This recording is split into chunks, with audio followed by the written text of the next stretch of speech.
आप वहां केरल में लेफ्ट को गाली देते हैं, उनके खिलाफ चुनाव लड़ते हैं, यहां लेफ्ट के साथ आप गठबंधन करते हैं, उनके लिए पैरवी करते हैं, उनके लिए रैलियां करते हैं, तो जनता आपसे भी तो सवाल पूछेगी ना कि ये डबल स्टैंडर्ड कैसा डबल स्टैंडर्ड है भाई? सुना ही नहीं गया।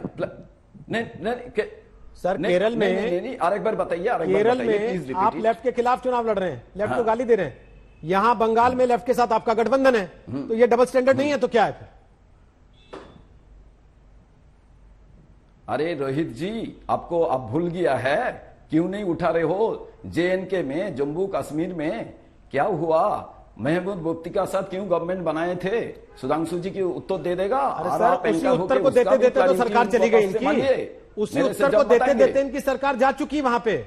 आज की तारीख की बात हो रही है ना सर, आप एक राज्य में उसी पार्टी के खिलाफ चुनाव लड़ेंगे, दूसरे राज्य में उसी पार्टी के साथ गठबंधन में रहेंगे, फिर कहेंगे कि नहीं हम पाक साफ हैं। मानिए ना कि आप भी इन्हीं के जैसे हैं, जैसे आरोप इन पे आप लगा रहे हैं वैसे आप पे भी है। दो चीज नहीं, आप गुस्सा, आप क्यों? मैं तो खुला आम में चुनाव में लड़ रहा हूं केरल में, सबको पता है। जो लेफ्ट का खिलाफ में लड़ रहा हूं, इधर लेफ्ट का साथ लड़ रहा हूं, जनता तैयार करेगा। तो मतलब विचारधारा का कोई मसला नहीं है ना यहाँ पे? बीजेपी का क्यों? विचारधारा का कोई लेना देना नहीं है ना यहाँ पे? अरे क्या विचार मानते हैं ना? अरे भाई आप कि जिसका कंधा मिल जाए वहीं बैठ जाना है बस। ठीक है, कांग्रेस जब करेगा विचारधारा खराब है। अरे भाई अगर जम्मू कश्मीर में उन्होंने गलत किया तो महाराष्ट्र में आप भी तो उसी शिवसेना के साथ आए ना, जिसे आप गाली देते थे, और चुनाव से पहले आपका कोई गठबंधन नहीं था उसके साथ, जिसे आप सांप्रदायिक कहते थे। जैसे ये महबूबा मुफ्ती के खिलाफ थे, महाराष्ट्र में आप आए ना उसी शिवसेना के साथ। जनता तो मेरा सीधा सवाल शुभंकर जी ये है, विचारधारा नहीं है ना इसका मतलब? चुनाव का विचारधारा से कोई लेना देना नहीं है। आपको मैं बताना चाहता हूं, भाजपा जो देश को बेच रहा है, इसको रोकने के लिए आप किसी के भी साथ जाएंगे? हिंदुस्तान में कोई सिद्धांत ले सकता है, जनता वो सिद्धांत ले सकता है। क्यों? ये लोग डिमोनेटाइजेशन में सबसे ज्यादा करप्शन किया, जीएसटी को ऐसा लागू किया जो जनता का परेशान किया। गठबंधन पूछा तो आप जीएसटी चले गए। ये लोग देश को ऐसा चला रहा है, गठबंधन का जस्टिफिकेशन नहीं है, चीन क्योंकि आपकी अपनी पार्टी के नेता आपको विरोध कर रहे हैं, सीनियर नेता आनंद शर्मा जैसे, ये कहते हुए कि आप किस किस के साथ गठबंधन कर रहे हैं, पार्टी की विचारधारा का कोई मोल है कि नहीं है?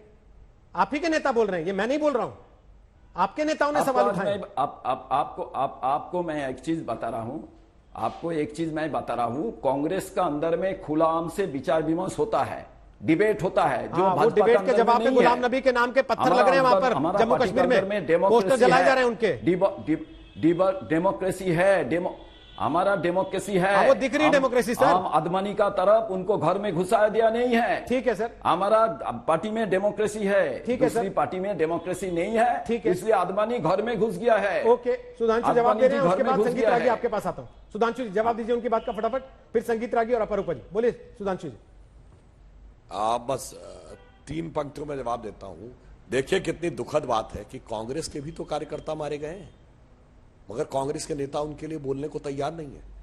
हमारे ही गृह मंत्री अमित शाह जी ने अपनी प्रेस कॉन्फ्रेंस में कहा था, हमारे ही कार्यकर्ता नहीं मारे गए हैं, लेफ्ट और कांग्रेस के कार्यकर्ता भी मारे गए हैं, मगर राजनीतिक कारणों से वो क्या आप कहना चाहते हैं? आपका कोई कार्यकर्ता नहीं मारा गया है, न केरल में न पश्चिम बंगाल में।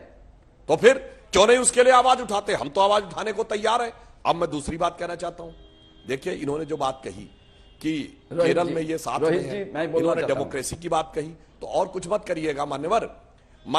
आपके प्रधानमंत्री रहे हैं पीवी नरसिम्हा राव, उनकी किताब द इनसाइडर पढ़ लीजिएगा, कितनी डेमोक्रेसी है पता लग जाएगा। नेहरू के निजी सचिव से गांधी के निजी सचिव तक की पुस्तकें पढ़ लीजिएगा, कैसे निर्णय हुए सब पता लग जाएगा। अब आइए वर्तमान में, गजब का आपका भाई रंग बदलने की सियासत है। आप बंगाल में आईएसएफ के साथ हैं, यानी पीरजादा अब्बास के साथ हैं, सिद्दीकी के साथ, और पूरब में और पश्चिम में शिवसेना के साथ। ऐसा अद्भुत समन्वय आप ही कर सकते हैं। और दक्षिण में मुस्लिम लीग के साथ, वाह भाई वाह। और यहां पर केरल में लेफ्टिस्टों के भी साथ, और बंगाल में और केरल में लेफ्टिस्टों के खिलाफ, और दिल्ली में लेफ्ट और आप फिर एक साथ।